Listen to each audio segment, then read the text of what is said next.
Welcome to the Prophecy Club. I've got Bryan Melvin on the phone with me again today. In case you don't recall, he's the guy that died for 4 hours and went to hell. And then a couple of years later, the Lord called him up to heaven and showed him heaven for an hour. So he spent 4 hours in hell and 1 hour in heaven. And he's going to be speaking Sunday morning, April 30th, Prophecy Club, 2540 K Avenue in Plano, corner of Park and K. We ask you to be seated at 8:30. He'll speak from 9 to noon. No charge. He's going to talk on Hell in a Box and From Hell to Heaven. That DVD, Gift of 30. Then his book, A Land Unknown, Hell's Dominion, available for a gift of $20. Both of them for a gift of $40 at prophecyclub.com, 785-266-1112. So, Bryan Melvin, welcome back to the Prophecy Club. It's good to be back, Stan. How are you doing today? Good.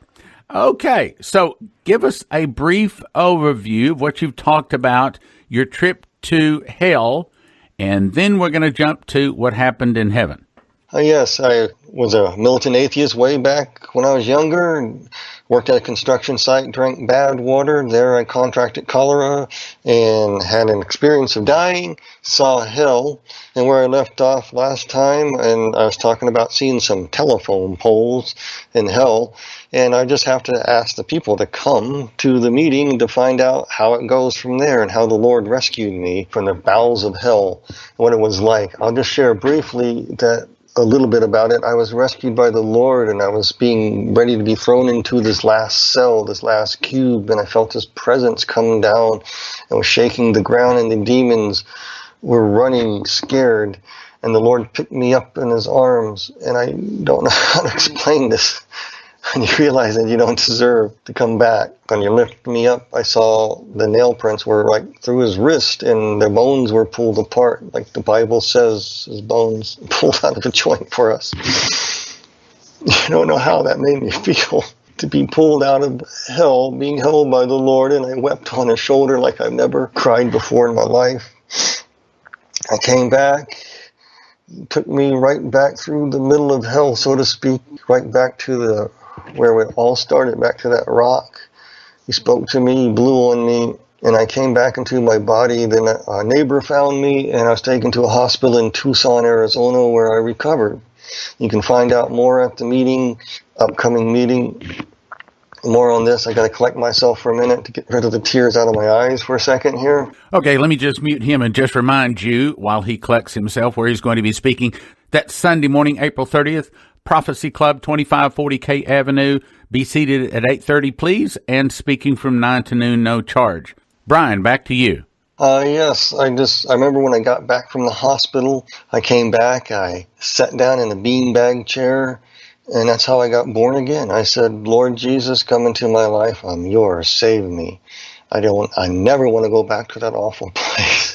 And that's how I got born again and saved, because I felt this rushing wind come inside of me, a cool breeze, and I knew I got born again, and my life hasn't been the same since. But I got to tell you, Stan, and tell the audience too, after seeing hell, I was very shook up. Wouldn't anyone be shook up if you saw hell, a place like that, and be rescued like I was? I didn't ask for any of this. And I kept so quiet about it for years and years. I kept quiet about seeing this place. After all, I would think, who would believe me?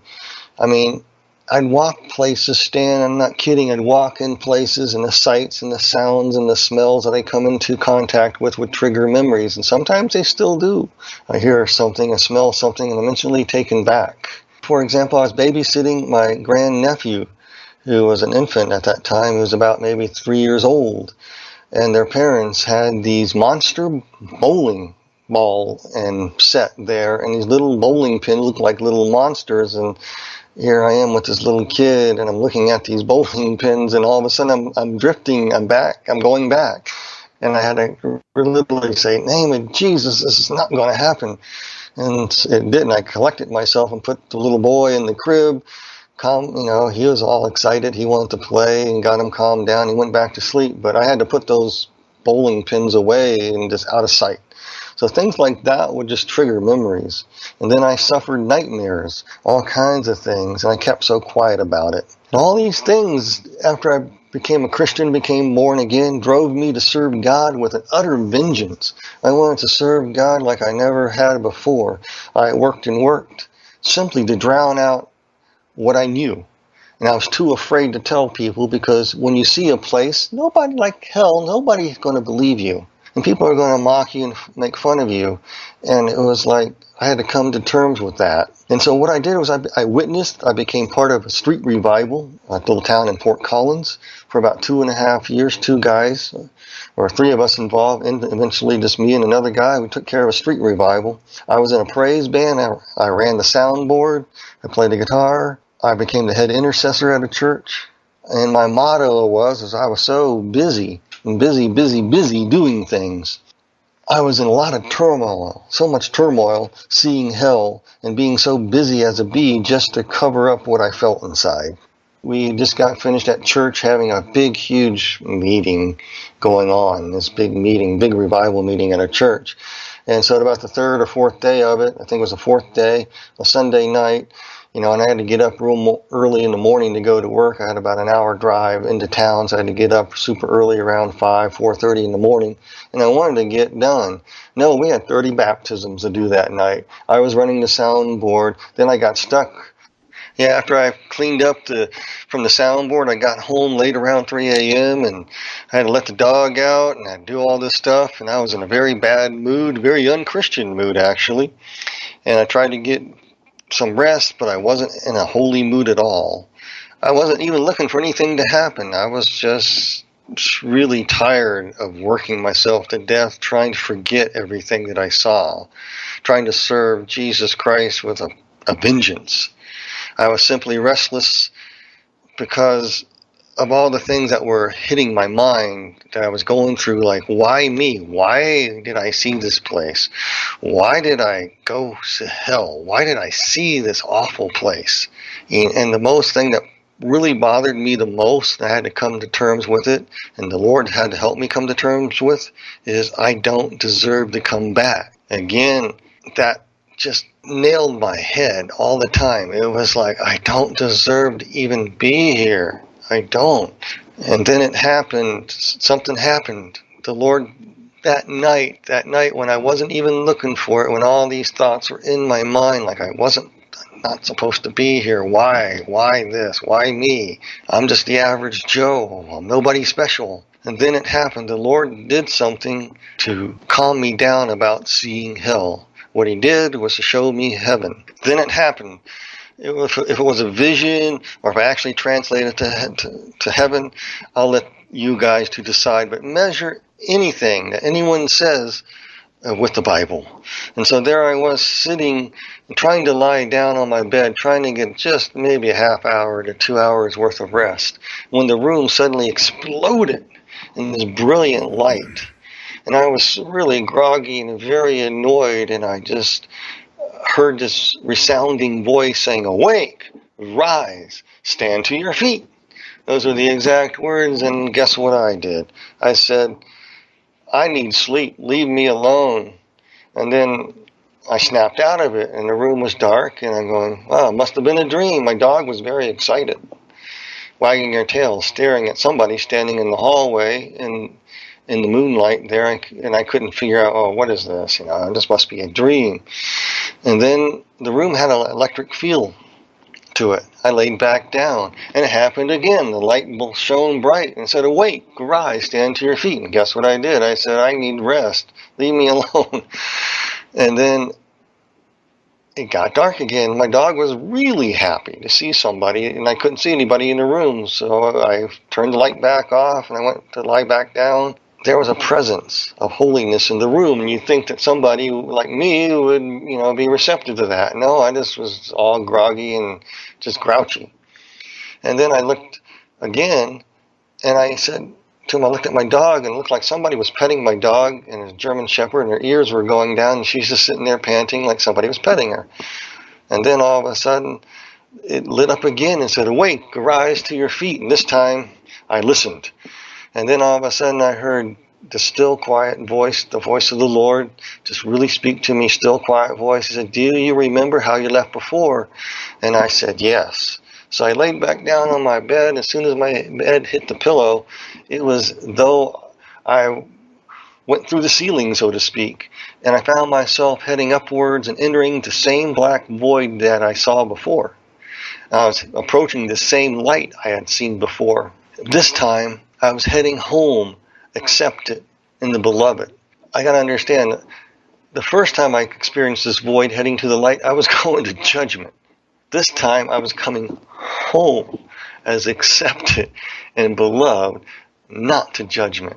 And I saw the same rock suspended in the void. I heard the same music as before, explaining to me many, many, many profound truths. Many I still looking into the Bible to this very day, studying and comprehending, because it's only in the Bible that you'll find these answers, nowhere else. Then I saw that there was Jesus standing upon the same rock, not for a judgment, but to welcome me home. And there was a gate. It looked like what the Bible describes as a sheep gate. It's like a gate that's open where a person would sit or lay down, and you couldn't enter. And the only way you could enter is to go through that sheep gate. And I noticed that there was Jesus standing by the sheep gate. And it was awesome to see the Lord standing there. It's like Jesus said in John 10, that he is the door of the sheep. He's the sheep gate. And so I stood before the Lord, landed before him again, and this time he didn't have his hood on. And I saw his face, and he was just looking at me, smiling, welcoming me home. I was standing before the Lord in the presence of holiness. People all the time ask me, what did Jesus look like? What did Jesus look like? I cannot rightly say other than he looked grand and holy. And just as what Mark chapter 16 verse 12 says, when he appeared in another form to disciples walking along the road. His appearance was like what the book of Daniel would say, as the one like the Son of Man, because his appearance would change. One minute he looked very Jewish, next minute he looked grand. He looked like the Son of Man. There's no way that I could ever really describe how he looked, because he changed. But mostly I saw him as a normal height of a Jewish person with the beard, the flowing hair, the whole thing. The picture in the Shroud of Turin is very, very, very close. Not quite. We'll be right back after this message. The next speaker at the Prophecy Club is Bryan Melvin. He was an atheist that drank contaminated water and died. He tells what it's like to die and stand before judgment, then be sent to hell with demons tormenting him. Worse than your worst nightmare. First talk is Hell in a Box. Topics: reliving my evil past, what it was like to die, first tricked inside a cell, tour of the pit, woman arriving in a cell, sex offenders in hell, rescue by Jesus. Then he was taken to heaven. Next talk is From Hell to Heaven. Topics: life after hell, the PTSD of hell, translated to heaven, match it with the Bible, Jesus the Son of Man, land of liquid love, field of reunion and reconciliation, know everything in heaven, the grand estates, the river of life, glowing for 3 days upon his return. That's Bryan Melvin, Sunday morning, April 30th, at the Prophecy Club, 2540 K Avenue in Plano. Be seated at 8:30, speaking from 9 to noon. No charge. The DVD Hell in a Box and Hell to Heaven, gift of $30. His book, A Land Unknown, Hell's Dominion, gift of $20. Get both of them at prophecyclub.com. for a gift of $45, or call 785-266-1112, the Bryan Melvin gift offer.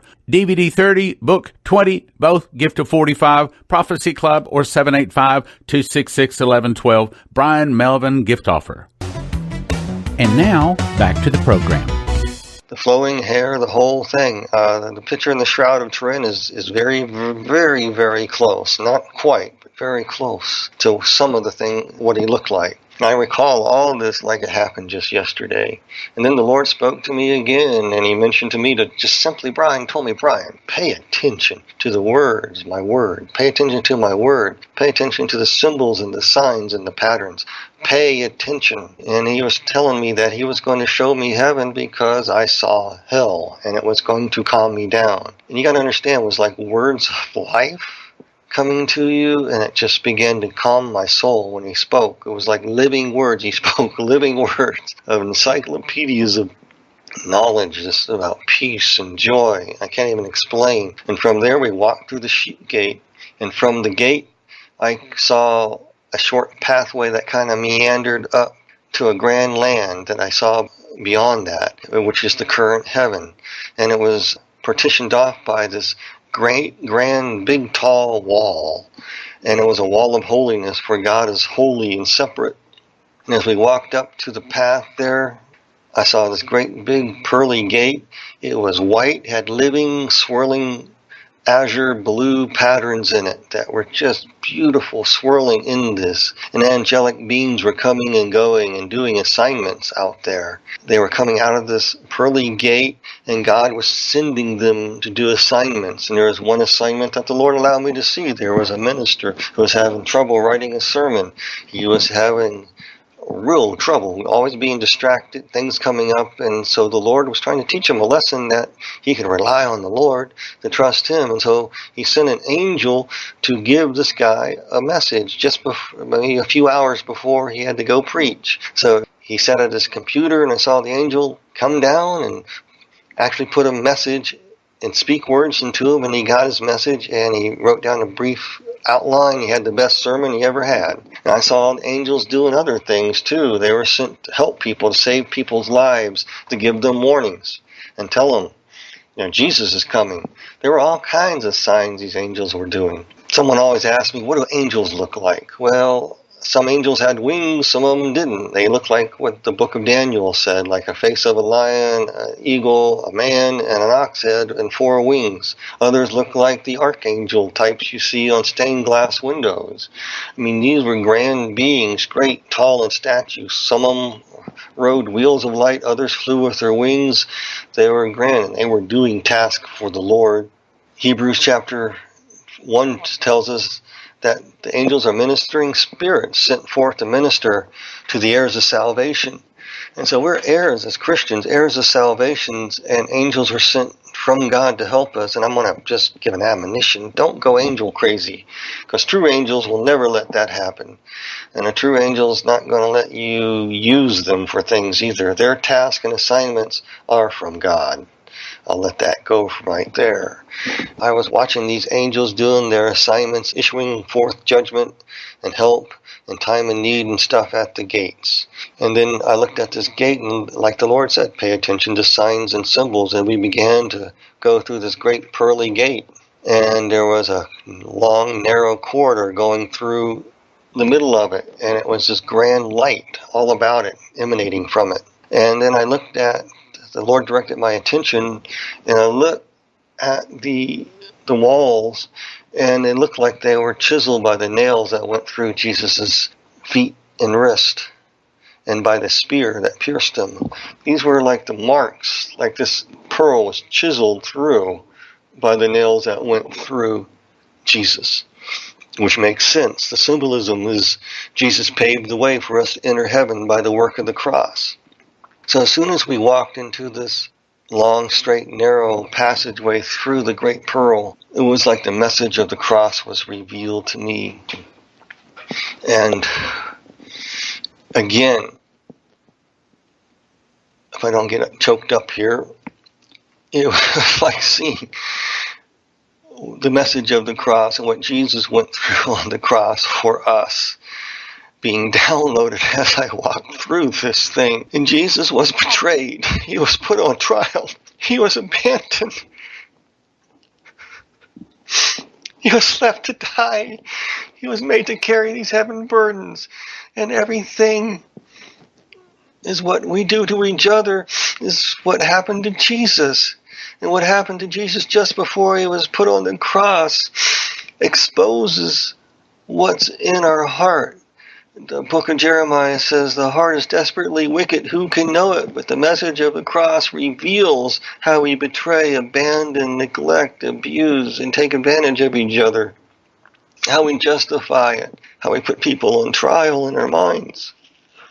It was a message of the cross. And then, as we're getting near where the light was coming, shining through to the other side of this great pearl, it was like I could see Jesus hanging for an instant, suspended between man and God, taking the full wrath of God.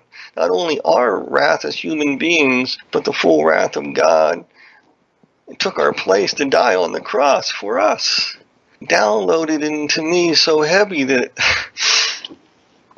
it's hard for me to bear, to see it. even after all these years, it's just like it's just a few seconds ago. And collect myself here. And then there I was. We got through the other end of it after this great download of the cross and seeing what he did and how much he loved us. We entered a grand meadow where the atmosphere was like liquid love. And it was not some sort of wimpy love or sentimental love like we human beings think, but rather it's the kind of love that all of God's character traits shine through it. His absolute justice, His mercy, His holiness, His grace, His patience, His goodness, His truth, His eternity, His comfort, His righteousness, His uprightness. There's no injustice in God. How God is responsible to take care of us. Reneges on no gift, calling, or promises. He swears, he gives his word and swears to it, even at times to his own hurt. He's all-powerful, almighty, all-knowing, yet he's fair. That's the type of love that I felt as I was standing in this grand meadow. And I looked, and behold, this grand meadow, beautiful. The flowers were extraordinarily big, some were small, the blades of grass perfect, the trees perfect, and there was sort of the light came from the throne of God, and it was almost like a spiritual mist, like the Holy Spirit, just like the Spirit of God was there lighting up this place. And I came into this, I nicknamed it the Field of Reunion because of what was happening there. So I nicknamed this the Great Field of Reunion because of what I saw there. And I saw people coming out from behind me, entering to heaven, and I was standing there with the Lord, and they came out, and they were people who were Christians who went on before them were meeting them and greeting them there. And there were even people that were meeting, like a one man came back, and he come out of that, and he saw his dad coming to him. He said, "Dad, how did you get to heaven?" He said, I had my cancer, son, but a minister spoke to me on my deathbed, and I accepted Jesus, and I've been waiting for you to come back. His dad wasn't very nice to him. And then he got saved like the thief on the cross and made it in, and he greeted his son, and they wept, and their tears were dried, and they went on into where their spot in heaven was. I saw women who've given up babies to abortion and seeing their babies crawl up to them and turn into the kids, saying, "Hi, Mom, welcome. You're forgiven. I love you. We have eternity to spend to each other." I saw people who lost their kids meet their kids there, our little kids. It was a grand field of reunion where issues were taken care of and healing. It's like the Lord says He heals a broken heart. It was like there. All the stuff that you bear and burdens and toils of life is just removed when you enter that field of reunion. And I want to tell you, expect it, because it will happen. It will happen. Well, Stan, I think I need to take a little here to wipe some tears out of my eyes for a second. Okay. And as he collects himself, let me remind you, he is going to be speaking Sunday morning, April 30th, at the Prophecy Club, 2540 K Avenue. That's on the corner of Park and K in Plano. We ask you to be seated by 8:30, speaking from 9 to noon, no charge. Bryan Melvin, Sunday morning, April 30th, Prophecy Club, seated 8:30, speaking 9 to noon. Also, his DVD is going to be called Hell in a Box and Hell to Heaven. The DVD is a gift of $30. His book, A Land Unknown, Hell's Dominion, is a gift of $20. Get both of them at prophecyclub.com for a gift of $45. prophecyclub.com or 785-266-1112. Come and hear this guy and bring someone that is skeptical about heaven. Bring a guest, bring a guest, bring a guest. Bring yourself and bring a guest. Okay, back to you, Bryan. Oh, yes, that field of reunion where I just saw people reconciling from the past wounds and hurt that like they felt in life, and they met loved ones who they never thought would ever make it to heaven, who are meeting them there because they became born-again Christians. Because the only way to heaven is through Jesus Christ, through that same gate, through the message of the cross. Only way to heaven is through that main gate, through the message of the cross. Enter that field of reunion, and there have all the wounds of life healed and washed away from you. Every tear dried, all the hurts removed. That's what I was seeing there. And the Lord motioned me forward, and he said, come.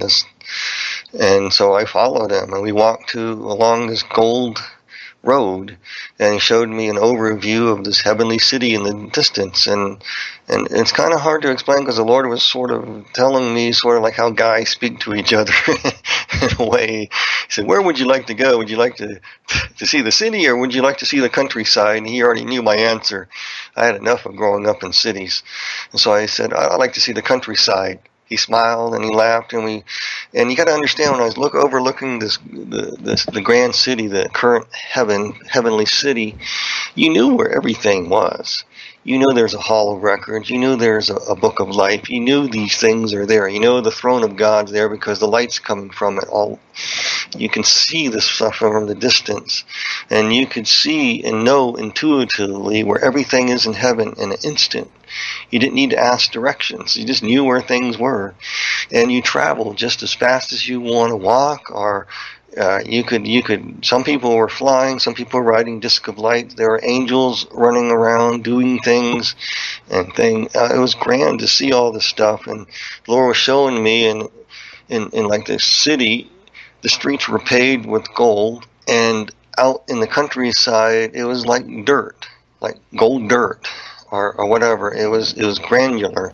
It was like a dirt road packed down, a macadized road, or whatever you want to call it. It was like that, and just like a ruled road. It was gold colored. It was actually gold, And I'm going to have to ask him to hold there as we are running out of time. Again, folks, hear the whole message. Get the DVD, Hell in a Box and Hell to Heaven. Gift of $30, his book, A Land Unknown, Hell's Dominion. Gift of $20, get both of them. Gift of $45 at prophecyclub.com or by calling 785-266-1112. Come and hear him, Bryan Melvin, Sunday morning, April 30, seated at 8:30, speaking from 9 to noon, corner of Park and K in Plano. It's right behind the Whataburger. Just go there to Park and Plano. You can find it, Park and K in Plano. And bring a friend. Bring someone that is not saved. Bring someone that has not been to a Prophecy Club meeting, because this is an opportunity for you to get someone that will not believe in Jesus to get saved. 785-266-1112, corner of Park and K, Sunday morning, April 30th, seated at 8:30, speaking from 9 to noon. Thanks for listening. Thank you for your gifts and your monthly support. God bless. Now from the Prophecy Club, some exciting opportunities for you. Okay, I have some good news. We're going to extend the archaeology gift offer for one more week. Here's what you get. It's actually 4 discs. You're going to get the 1991 video that I shot when Leslie and I visited Noah's Ark, the crossing side of the Red Sea, all kinds of amazing things on that 2-week tour with Ron Wyatt. That's called Archaeology Confirms the Bible. Then I made one back in 2012 called Noah's Ark Confirms the Bible, and this is explaining a lot of the things that was actually on the first DVD. Then we had Michael Root in to make 2 amazing DVDs. First one called End Times Archaeology, second one called Dead Sea Scrolls. 4 discs, 4 titles, and is normally valued at $80, but we're making it available right now for a gift of just $40. We're going to extend it one more week. It's called the Archaeology Gift Offer at prophecyclub.com or 785-266-1112. Archaeology Gift Offer, prophecyclub.com, 785-266-1112. Last week, get it now. Lindsay now releases the shocking response of the elite in his new February 2017 DVD, Elite, The New Plan. The Elite Agenda, point by point. Reserve currency, which one? How long do we have? Why the elite changed their agenda. Money, under the new agenda. Gold and silver, now available at prophecyclub.com, 785-266-1112. Elite, The New Plan.